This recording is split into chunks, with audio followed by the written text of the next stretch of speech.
नाज़रीन आदाब, आप देख रहे हैं उर्दू खबरनामा और आपके साथ मैं हूं आपका मेजबान इनामुल हक। आइए पहले नजर डालते हैं खास खबरों पर। कश्मीर में शदीद बर्फबारी, मामूलात जिंदगी मफलूज, अहम शाहराहें बंद, ट्रेन और फिजाई सर्विस मुतासिर। जम्मू श्रीनगर हाईवे आज भी बंद रहेगी। तेज हवाओं और बर्फबारी के बाद कश्मीर में बिजली बहाली का अमल तेज। पीडीडी ने 75% से ज्यादा इलाकों में सप्लाई बहाल कर दी। बजट 2026-27 को अवाम दोस्त बनाने की कोशिशें तेज। वज़ीर आला उमर अब्दुल्ला की श्रीनगर, बडगाम और गांदरबल के अराकीन असेंबली से कबल अज़ बजट मशावरत। खराब मौसमी हालात के पेश नजर जम्मू डिवीजन के कई अजला में तालीमी सरगर्मियां मुअत्तल। तलबा व अमले की सलामती को मद्देनजर रखते हुए स्कूल बंद रखने के अहकामात। डोडा हादसे में जान बहक होने वाले 10 फौजी जवानों को पूरे फौजी एजाज के साथ खराज अकीदत। वजीर आजम समेत आला अस्करी और सिविल क़यादत का इजहार रंज। खराब मौसमी सूरत हाल से मुतासिरा अफराद के लिए फौरी इमदाद और मुआवजे का मुतालबा। फारूक अब्दुल्ला ने इंतजामिया को चौकन्ना और मुतहरिक रहने की हिदायत दी। श्रीनगर में पुरस्कार अमवात, एक ही दिन में 2 ख्वातीन सयाहों समेत 3 अफराद मुर्दा पाए गए। और भारतीय रुपया तारीख की कम तरीन सतह पर, अमरीकी डॉलर के मुकाबले में शदीद गिरावट। ज़र मुबादला की मंडी में दबाव बरकरार, रुपया 92 की सतह छूकर 91.90 पर बंद। जम्मू कश्मीर के मुख्तलिफ इलाकों में ताज़ा बर्फबारी के बाद वादी भर में सड़क, रेल और फिजाई राब्ता शदीद तौर पर मुतासिर हो गया है, जिसके नतीजे में अवामी जिंदगी दरहम बरहम होकर रह गई है। एहतियाती इकदामात के तहत कई अहम शाहराहों को बंद कर दिया गया है, जबकि ट्रेन खिदमात मुअत्तल और श्रीनगर हवाई अड्डे से तमाम परवाजें मनसूख कर दी गई हैं। ज़राए के मुताबिक मुसलसल बर्फबारी के बाद हुक्काम ने किसी भी नाखुशगवार वाक़े से बचने के लिए अहम रास्तों पर आमदरफ्त रोक दी। Sinthan top, Kishtwar road, Mughal road और श्रीनगर सोनमर्ग गुमरी शाहरा को मुकम्मल तौर पर बंद कर दिया गया है, जबकि पहाड़ी इलाकों की मुतअद्दिद अंदरूनी सड़कें फिसलन के बाद नाकाबिल इस्तेमाल हो गई हैं, जिससे गाड़ियों की नक्ल हरकत बुरी तरह मुतासर हुई है। ट्रैफिक हुकाम ने बताया कि काजीगुंड की जानिब तकरीबन 35 भारी मालबरदार गाड़ियां शाहरा पर फंस गए हैं, जबकि हल्की गाड़ियां वापस लौट चुकी हैं। मौसमी सूरत हाल के पेश नजर जारी की गई एडवाइजरी में कहा गया है कि वादी के पहाड़ी इलाकों में सफर सिर्फ मुकर्ररा औकात और ट्रैफिक हिदायत के मुताबिक ही मुमकिन होगा। मुसाफिरों और सयाहों को जम्मू, काजीगुंड, गुलमर्ग, लद्दाख, सोनमर्ग, पहलगाम, गुरेज, करना और मचल जाने से कबल ट्रैफिक पुलिस से सड़कों की सूरत हाल की तस्दीक करने का मशवरा दिया गया है। एडवाइजरी में यह भी वाज़ा किया गया है कि बर्फानी और पहाड़ी सड़कों पर एंटी स्किड चेन्स के बगैर किसी भी गाड़ी को चलने की इजाजत नहीं दी जाएगी।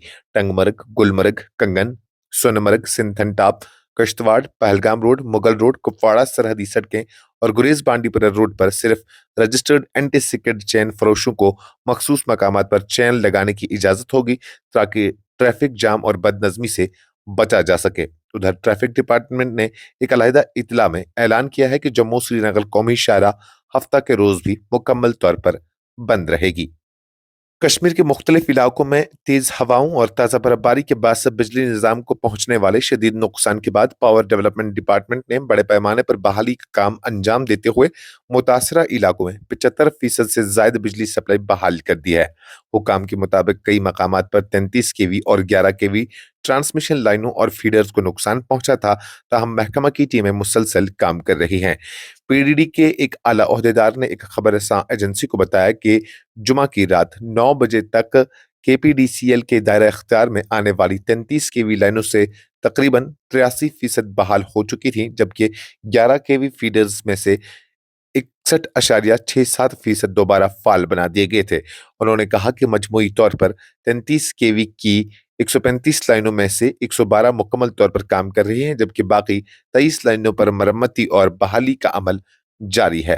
हुकाम के मुताबिक 3 अजला श्रीनगर, एसटीडी गांदरबल और अनंतनाग में 33 केवी के तमाम फीडर्स मुकम्मल तौर पर बहाल कर दिए गए हैं, जिससे इन इलाकों में बिजली की सूरत हाल بڑی حد تک معمول پر آ گئی ہے، تاہم شمالی کشمیر کے بعض اضلاع بالخصوص کپواڑہ، بارہمولہ تیز ہواؤں اور درختوں کے بڑے پیمانے پر گرنے سے سب سے زیادہ متاثر ہوئے ہیں، جہاں بجلی نظام کو شدید نقصان پہنچا ہے اور مکمل بحالی میں کچھ وقت لگ سکتا ہے۔ آئندہ بجٹ اجلاس سے قبل مشاورتی عمل کو آگے بڑھاتے ہوئے وزیر اعلیٰ جموں کشمیر عمر عبداللہ نے جمعہ کے روز سول سیکریٹریٹ سری نگر، بڈگام اور گاندربل اضلاع کے اراکین قانون ساز اسمبلی کے ساتھ ایک تفصیلی اور جامع میٹنگ کی صدارت کی۔ اس نشست کا مقصد عوامی نمائندوں کے ذریعے زمینی سطح پر موجود مسائل، ترقیاتی ترجیحات اور عوامی امنگوں کو سمجھ کر بجٹ 2026-27 کو حقیقی معنوں میں عوام دوست اور شہری ضروریات سے ہم آہنگ بنانا تھا۔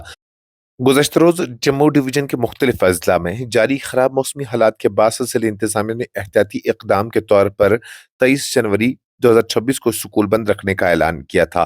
اس اقدام کا مقصد طلبہ، اساتذہ اور دیگر عملے کی حفاظت کو یقینی بنانا تھا، کیونکہ شدید بارش اور خراب موسم نے معمولات زندگی کو متاثر کر رکھا تھا۔ وہیں ایک خبر رساں ایجنسی کو ملی اطلاعات کے مطابق پونچھ، ریاسی اور ادھمپور اضلاع میں تمام سرکاری و نجی تعلیمی ادارے بند رکھے گئے ہیں۔ چیف ایجوکیشن آفیسر راجوری نے بتایا کہ ڈپٹی کمشنر راجوری کی ہدایت پر ضلع بھر کے تمام سکول بند رکھے گئے۔ اسی طرح چیف ایجوکیشن آفیسر پونچھ نے بھی تصدیق کی کہ خراب موسمی صورتحال کے بعد ڈپٹی کمشنر پونچھ کے احکامات کے تحت ضلع کے تمام تعلیمی اداروں کو تدریسی سرگرمیاں معطل کرنے کے لیے کہا گیا ہے۔ انتظامیہ نے والدین اور اساتذہ سے اپیل کی ہے کہ وہ سرکاری ایڈوائزری پر عمل کریں اور موسم کی بہتری تک غیر ضروری سفر نہ کریں۔ حکام کے مطابق موسمی صورتحال پر مسلسل نظر رکھی جا رہی ہے اور حالات کے مطابق آئندہ فیصلوں سے عوام کو بروقت آگاہ کیا جائے گا۔ جموں کشمیر کے ضلع ڈوڈا میں پیش آئے المناک سڑک حادثے میں جاں بحق ہونے والے بھارتی فوج کے 10 جوانوں کو جمعہ کے روز ایک باوقار تقریب میں پورے فوجی اعزاز کے ساتھ خراج عقیدت پیش کیا گیا۔ اس موقع پر مارے گئے فوجی جوانوں کی عظیم قربانیوں کو یاد کرتے ہوئے فضا سوگوار رہی اور ہر آنکھ اشکبار نظر آئی۔ اس المناک حادثے پر وزیر اعظم نریندر مودی نے بھی گہرے رنج و غم کا اظہار کیا۔ انہوں نے social media platform X پر اپنے پیغام میں کہا کہ ڈوڈا میں پیش آئے حادثے میں بہادر فوجی جوانوں کی شہادت پر وہ دلی طور پر غمزدہ ہیں۔ وزیر اعظم نے کہا کہ قوم ان کے لیے یا ان جوانوں کی خدمات کو ہمیشہ یاد رکھا جائے گا اور زخمی اہلکاروں کی جلد صحت یابی کے لیے دعا کی، ساتھ ہی یقین دلایا کہ متاثرین کو ہر ممکن مدد فراہم کی جا رہی ہے۔ یہ حادثہ اس وقت پیش آیا جب بھارتی فوج کی ایک گاڑی خراب موسم اور دشوار گزار پہاڑی راستے پر سفر کے دوران ڈوڈا کے بھدروائی علاقے میں کھنی ٹاپ کے قریب سڑک سے پھسل کر گہری کھائی میں جا گری۔ حادثے کے نتیجے میں 10 فوجی جوان موقع پر ہی جاں بحق ہو گئے، جبکہ اتنی ہی تعداد میں دیگر اہلکار زخمی ہوئے۔ نیشنل کانفرنس کے صدر اور سابق وزیر اعلیٰ جموں کشمیر ڈاکٹر فاروق عبداللہ نے جاری خراب موسمی حالات کے باعث متاثرہ لوگوں کے لیے فوری راحت، امداد اور معاوضے کا مطالبہ کرتے ہوئے انتظامیہ پر زور دیا کہ وہ ہر وقت مستعد اور جواب دہ رہے تاکہ بنیادی شہری سہولیات بلا رکاوٹ ہر گھر تک پہنچتی رہیں۔ انہوں نے ایک بیان میں کہا کہ پارٹی کے اراکین اسمبلی اور عہدیداروں سے بھی انہوں نے اپیل کی ہے کہ وہ اس مشکل وقت میں گھروں سے باہر نکل کر عوام کے درمیان موجود رہیں اور متاثرہ خاندانوں کے ساتھ مضبوطی سے کھڑے ہوں۔ انہوں نے کہا کہ اگرچہ طویل خشک سالی کے بعد ہونے والی یہ بارش اور برفباری زمین اور لوگوں کے لیے باعث راحت بنی ہے، تاہم تیز ہواؤں اور خراب موسمی حالات نے کئی خاندانوں کو نقصان بھی پہنچایا ہے، جسے نظر انداز نہیں کیا جانا چاہیے۔ نیشنل کانفرنس کے صدر نے انتظامیہ سے مطالبہ کیا کہ وہ تیز ہواؤں اور نامساعد موسم کے باعث متاثرہ علاقوں میں فوری رسائی کو یقینی بنائے اور نقصانات کا بروقت جائزہ لے کر متاثرہ خاندانوں کو مناسب معاوضہ فراہم کرے۔ انہوں نے اس بات پر بھی زور دیا کہ بجلی، پانی، سڑکوں اور دیگر ضروری شہری سہولیات کی فراہمی میں کسی بھی قسم کی رکاوٹ نہ آنے دی جائے تاکہ عوام کو مزید مشکلات کا سامنا نہ کرنا پڑے۔ دارالحکومت سری نگر میں جمعہ کے روز مختلف مقامات سے 3 افراد کی لاشیں برآمد ہونے کے بعد تشویش کی لہر دوڑ گئی ہے۔ مرنے والوں میں 2 خواتین سیاح جبکہ ایک مزدور شامل ہے، جن کی اموات کی وجوہات تاحال معلوم نہیں ہو سکی اور پولیس نے تمام معاملات کی تحقیقات شروع کر دی ہیں۔ حکام کے مطابق کرناٹک سے تعلق رکھنے والی 65 سالہ سیاح کملا بائی کو گزشتہ صبح موناور آباد کے ایک ہوٹل کے کمرے میں بے ہوشی کی حالت میں پایا گیا۔ انہیں فوری طور پر خیام واقع خیبر اسپتال منتقل کیا گیا، جہاں ڈاکٹروں نے انہیں مردہ قرار دے دیا۔ حکام نے بتایا کہ فی الحال موت کی اصل وجہ معلوم نہیں ہو سکی اور واقعے کی ہر پہلو سے جانچ کی جا رہی ہے۔ اس سے قبل دن کے دوران शहर के 2 दीगर इलाकों से भी अमवात की इत्तलात मौसूल हुई। राजबाग के एक होटल के कमरे से गुजरात से ताल्लुक रखने वाली 53 साला खातून की लाश बरामद हुई, जबकि खनमुआ में वाक़या एक सीमेंट फैक्ट्री के अंदर अपने कमरे में केरला से ताल्लुक रखने वाला 51 साला मजदूर को मुर्दा पाया गया। भारतीय मईशत के लिए एक तशवीशनाक पेशरफ्त में जुमा के रोज भारतीय रुपया अमेरिकी डॉलर के मुकाबले में अपनी तारीख की कमतरीन सतह पर गिर गया। कारोबारी दिन के दौरान रुपया एक मौके पर 92 रुपए फी अमेरिकी डॉलर की सतह तक पहुंच गया, जो अब तक की सबसे बड़ी गिरावट तस्वुर की जा रही है। ताहम इख्तिताम तिजारत पर ये 91.90 रुपए फी डॉलर पर बंद हुआ। माशी माहिरीन के मुताबिक रुपये पर यह दबाव आलमी मालियाती अवामिल, अमेरिकी डॉलर की मजबूती, बैन अवी मंडियों में गैर यकीनी सूरत हाल और गैर मुल्की सरमायाकारी में कमी जैसे असबाब की वजह से सामने आया। अमेरिकी फेडरल रिजर्व की सख्त माली पॉलिसी और शरह सूद में मुमकिन इजाफे की तवक्कात ने भी उभरती हुई मईशतों की करेंसियों बिलखुसूस भारतीय रुपये को मुतासर किया है। माहिरीन का कहना है कि रुपये की कद्र में इस तेज गिरावट से दरामदात महंगी होने का खदशा है। खासतौर पर तेल और दीगर जरूरी अशिया की कीमतों में इसके मनफी असरात मुरतब हो सकते हैं, जिससे महंगाई में मजीद इजाफा होने का इम्कान है। दूसरी जानिब बरामद कुनंदगान को खलील मुद्दत में कुछ फायदा हो सकता है, ताहम मजमूई तौर पर कमजोर रुपया मईशत के लिए एक संजीदा चैलेंज बना हुआ है। इस खबरनामे में फिलहाल के लिए इतना ही। मजीद खबरों और अपडेट्स के लिए आप बने रहिए न्यूज़ इंसाइडर 24/7 के साथ।